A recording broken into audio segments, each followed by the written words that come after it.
John Fedro here with mobilehomeinvesting.net, and in this video we're on our way right now to a package deal of 9 mobile homes inside of a mobile home park. Another way to say a package deal would be to buy a bunch of mobile homes in bulk, to buy a group of mobile homes. Now this is directly from the park itself, directly from the park owner, or potentially directly from the park manager or the regional manager. In this case, we're talking directly to the actual owner of the community.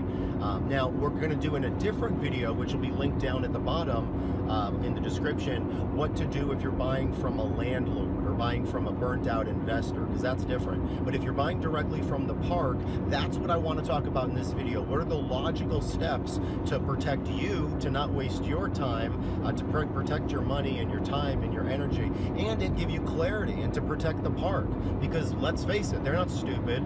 They want something that's going to protect them as well. So let's talk about in this video what's the most logical approach that we want to take when dealing with a local park, or maybe not so local in your area, within an hour and a half or so maybe, or hopefully close by. But let's first talk about why a mobile home park would want you there. I mean, why don't they just go ahead and buy or they already have the homes, clean the homes, or fix them up, resell them, or resell them for cash, or give them away for free to just the general public? I mean, why doesn't the park do that? So the first step, like if we're talking about steps, let's actually do that. That makes sense. So step number one, when it comes to these package deals, is to understand first just what the park wants. Just like if you were talking to a regular seller, what does the seller want? What does the park want? And what do they not want to do? Not just what do they want for the cost of the home, but also obviously they want the homes probably to stay there. They want the homes to get cleaned up. They want to keep the homes there to be sold or rented to good, hardworking people. And then what don't they want to do? Well, they probably don't want to do the work on the homes themselves. They don't want to have to hassle about working with 10 other people that are just a mix of good people, shady people, people that are not answering phone calls, people that know what they're doing, they don't know what they're doing. Parks would rather work with one person or a group of people, like one organization, that knows what they're doing and can be like a one-stop shop for the park.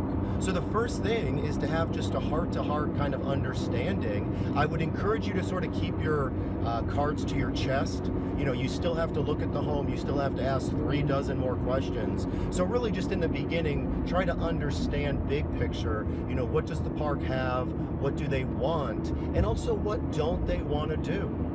The next step after you have an understanding of what the park wants and doesn't want, we kind of want to get an understanding of the ballpark exit strategy that we have. Is this park selling 1990s homes or 1970s homes or 2010 homes? You know, the different years, because that's going to make a difference. Are they single wides, double wides, big homes, little homes? Do they need a lot of work, a little bit of work? What's the exit strategy that the park will allow? Do they allow you to rent? Do they allow you to sell on payments? Do they allow you to sell for cash? Is this an area where cash sales are realistic? Or are we talking about bank financing depending on the home or the area or the foundations? So it's kind of just important, just roughly, to get an understanding after that first step of what does the park have, what do they want, what don't they want. The next step is just really a kind of bird's eye view. Is this something I want to spend more time with? And if it is, then that leads us to step 3, which is really a data crunch, putting together all the numbers that you have, ask enough questions to the park. I want to hop in front of the whiteboard right now where it's a little bit quieter, and then actually put on the screen right now a video of us walking through a lot of those mobile homes that we looked at. Now, we went ahead and looked at over 8 mobile homes, but we were looking to go there to see 8 mobile homes, and some of them are total tear downs that you're going to see walking through. Some of them are older, some of them are slightly newer, but they're all from the 70s, 80s. There's one from the 90s in there. And we're going to go ahead and talk about these. Now, all of these mobile homes that you see, some need a ghastly amount of repairs. Others just need sort of a little bit of repairs, but all of them are going to need between, in my opinion, like $3,000 to $7,000 worth of work. And you can see that walking through. Now, these homes are older, they're outdated, they need to be fixed up, they have roof issues, wall issues, plumbing issues, all these different issues that you see right here on the screen listed.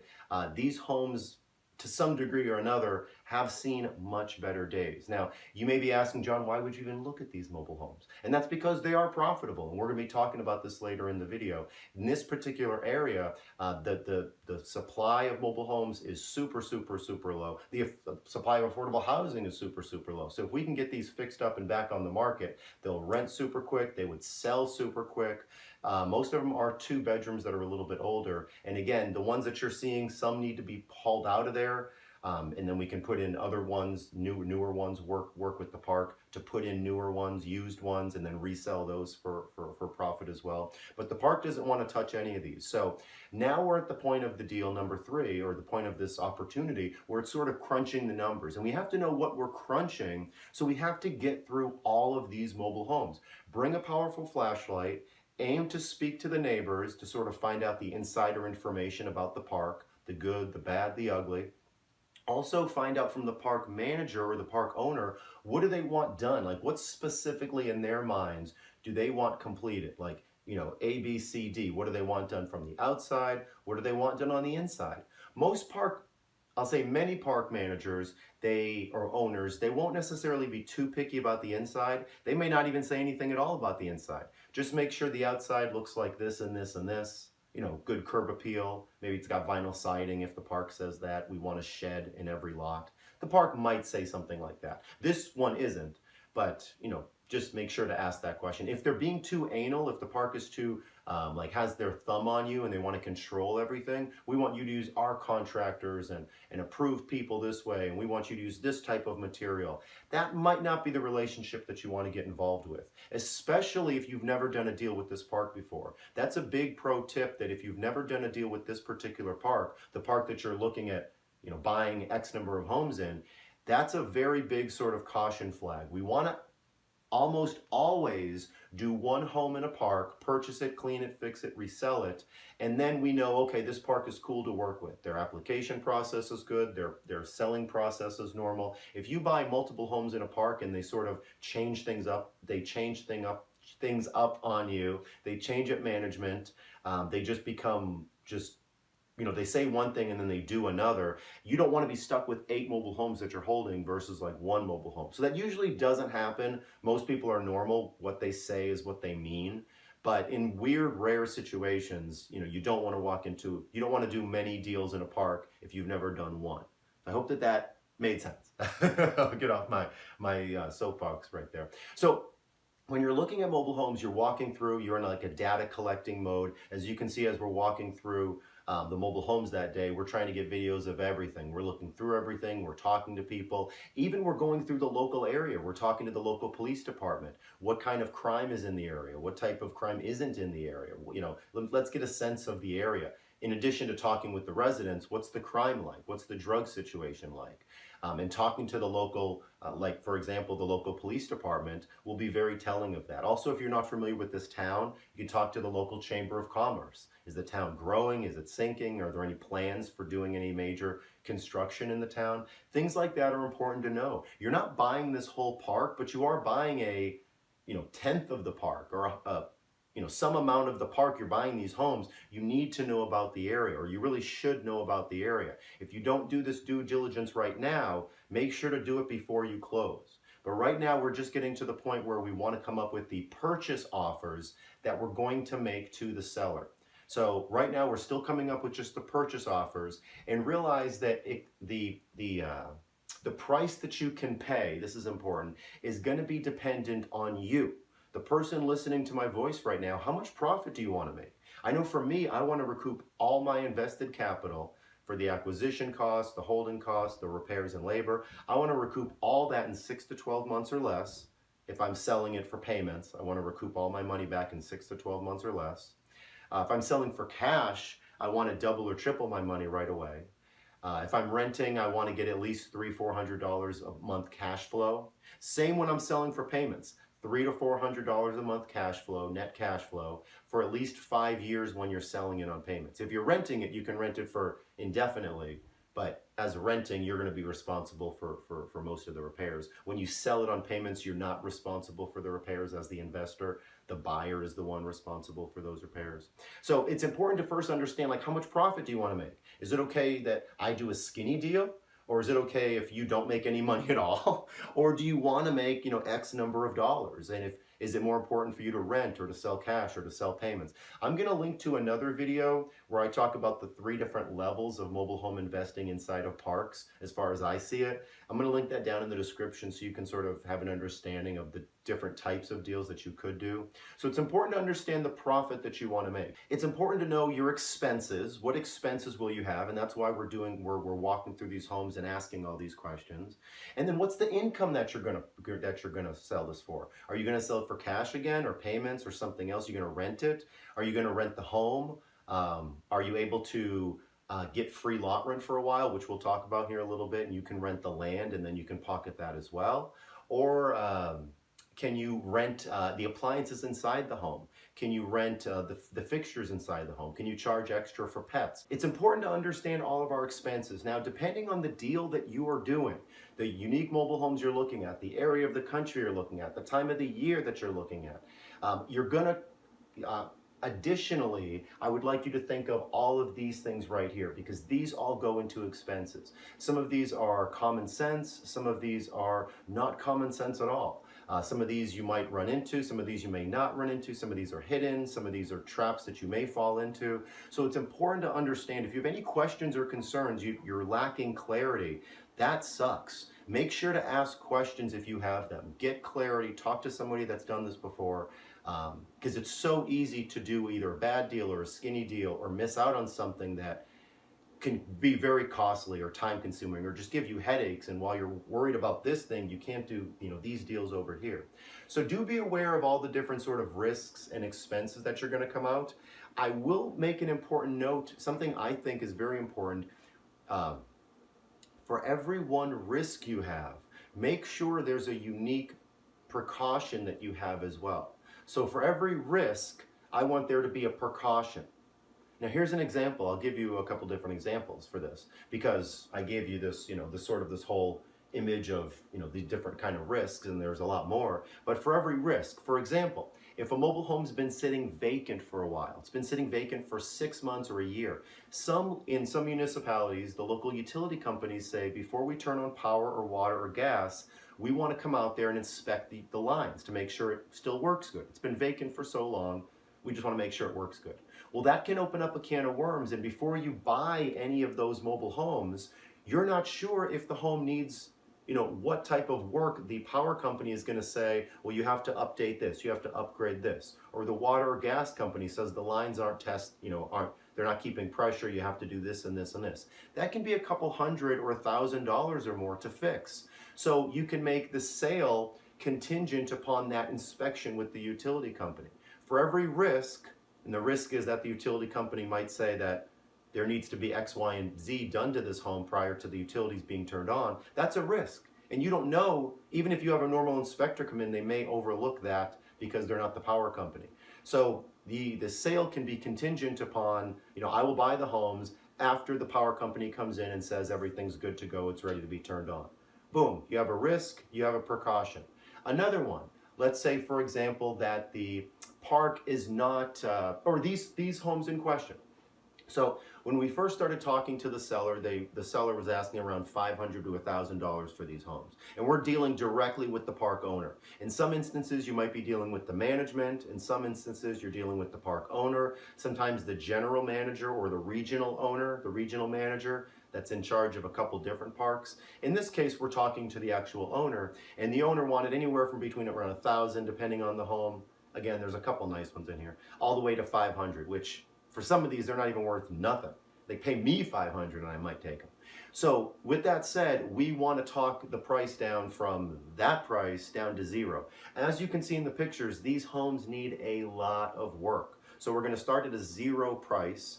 And even with the zero price, whenever we go to sell this home, they'll only sell for a finite amount. The homes that you're seeing on the screen, they're older 2-bedroom mobile homes from the 70s that once they're fixed up, on payments, they can still only sell for around $15,000. In some areas of the country, they would sell for like $2,000 fixed up. That's not true. They'd sell for more than that because it's probably it's a livable home. Yeah, they'd sell for more than that, especially on payments. They'd sell for way more than 2,000. Anyway, for some areas areas of the country, they'd sell for maybe around $8,000 or 10,000. In this area, they're going to sell for around $15,000, maybe more, depending on how nicely we fix them up. Now, if you rent them, they can rent for an even longer amount of time. You can keep creating profit every single month, or you can keep fixing the homes and then keep renting them out. So let's say that a home, so for these homes right here, the seller wants $1,000 or $500. Well, that's a risk, and the precaution is, nope, I'm going to offer you zero. And in addition to offering zero, I want free lot rent. Because these homes look the way that they look, I don't just want free lot rent while I'm fixing the homes up, I want free lot rent moving forward. For about 10 months after I sell these homes, I don't want to be charged lot rent. That way I can charge my buyer or my renter lot rent, and I can pocket that and put that in my pocket as extra profit. So I need to make a deal with the park to say, I will repair these homes, I will keep them there, I will be your go-to person that you can trust, and I have the same vision as you. I'm gonna get the homes out that are junky, I'm gonna fix the homes that we can fix, I'm gonna bring in used homes that look good, and the park's gonna help me with the moving expenses. So you really have to come to an understanding with the park owner sometimes, you know, that you're doing the best for the park. And essentially, I don't want you to do a bad deal. You know, you're in the driver's seat here. The park eventually has to sell these homes or do something with them, you know, or just keep them there forever and not make any money with those pads. But they're not going to do that. The park wants to make money with these pads, and they're not going to go out of business if they give you these homes for free. Now, they got into the situation where all of these homes are what they are, and it's not like they're giving us a gift. They're giving us a problem. They're giving us headaches. Now, these headaches can be valuable. We can produce profit and we can create value with these headaches, but they are going to be headaches, and we do want to be compensated for them. So again, we're not going to go into all of the different scenarios because there's so many different risks, and there has to be, in my opinion, there should be a precaution. There's a risk, there's a precaution, because we want to stack things in your favor. I mean, these are not homes that we're going to make indefinite amounts of money with. They're only so profitable, and for you to do the deal, we're not in this business for a hobby. We're in this to help people, and we're in this to create value for us and for other people. The more value we create with parks and with buyers and sellers, the more value we're going to create for ourselves. So I hope that made sense. I didn't really talk too specifically about, you know, different scenarios, but I do just want to make a point that these deals should be very profitable, and do not be afraid to ask for, I was going to say the moon when we're making these offers, but we don't want to ask for the moon. We want to put ourselves in the park's shoes to understand where the park is coming from and also where we're coming from.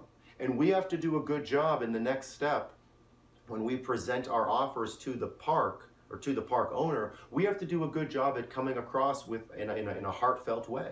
So let's talk about that. Step number 4, actually presenting our offers, assuming that we come up with some offers that we can present to the park owner to say, I want to do these homes. I want to take them all from you right away. I want to take them all in like one after the other. I want to lock them all up with this form. I want to take them all with an option, or with, you know, taking the title right away.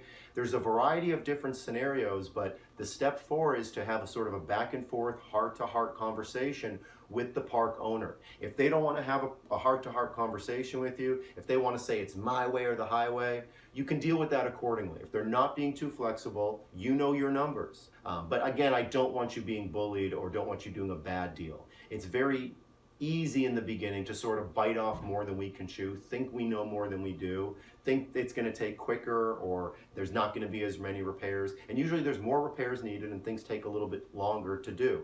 Unlike traditional stick-built property or site-built homes, concrete block homes, you're going to be making these offers more than likely to the park owner for all these mobile homes over the phone. This is going to be a verbal offer most of the time. Sometimes they might want you to write a letter of intent or some sort of email explaining exactly what you want to do, but it's usually not in writing. It's usually not a purchase and sale agreement.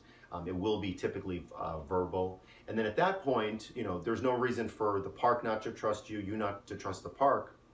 If there's a verbal agreement, congratulations. pat yourself on the back, go to dinner. You obviously haven't closed on anything, but great job getting to this point. Now we have to move quickly because right now we have to do more due diligence.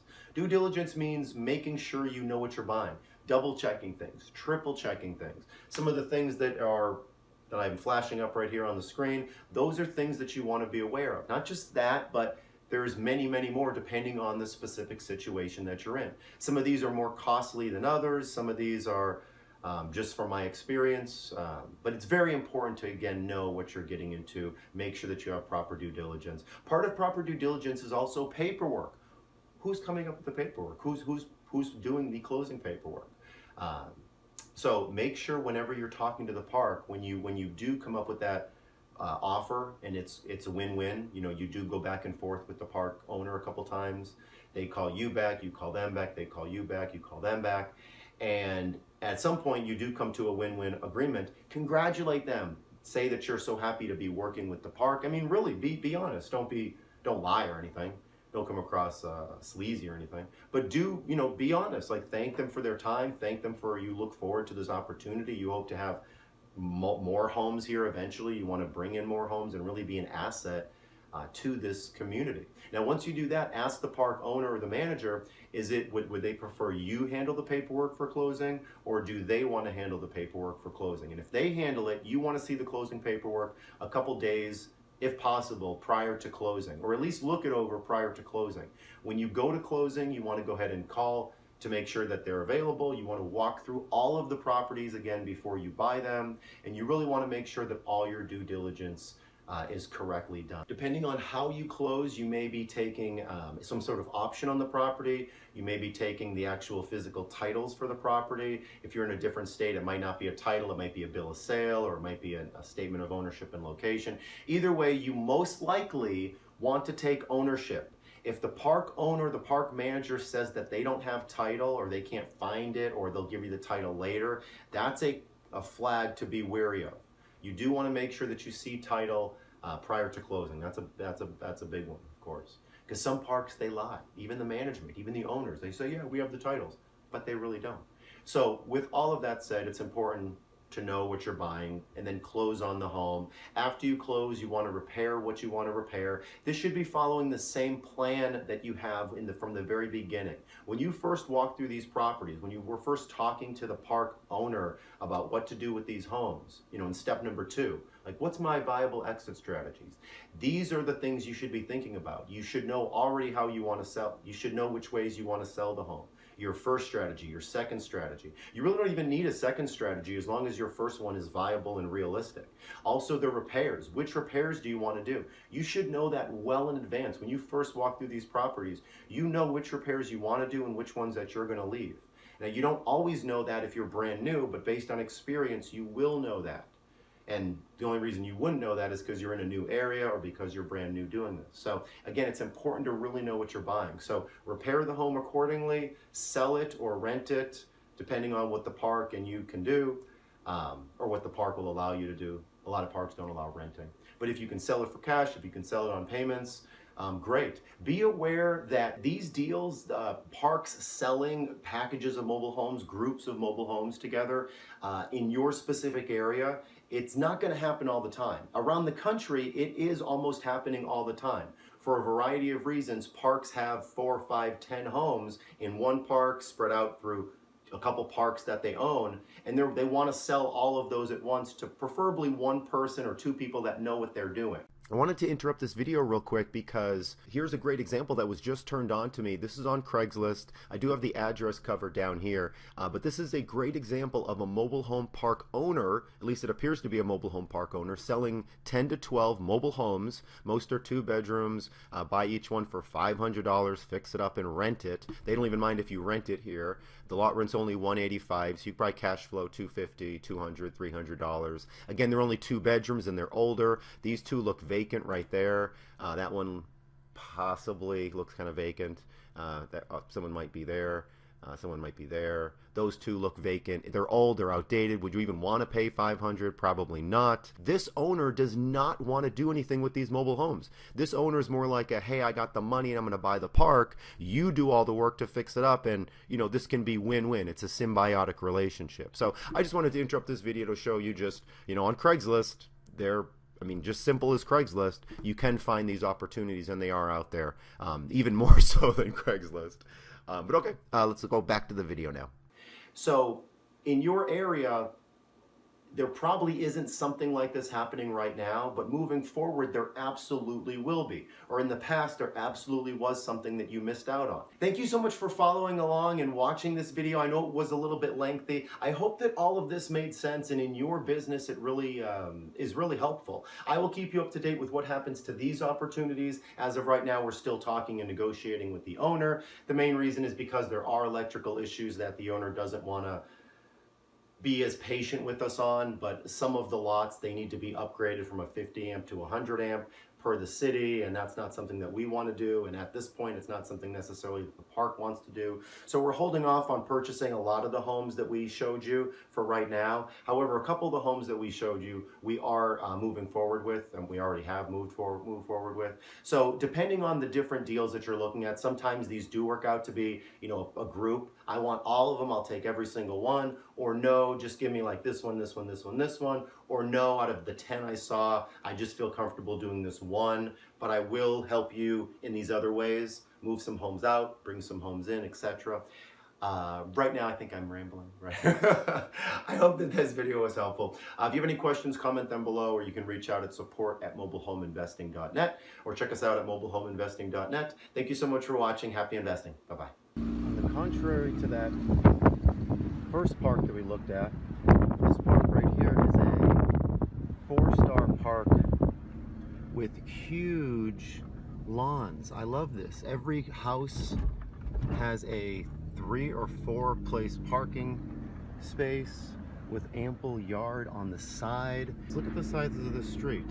No cars on it because everyone has parking spaces, a lot of green grass, community areas. Really, really nice. I just wanted to show you this.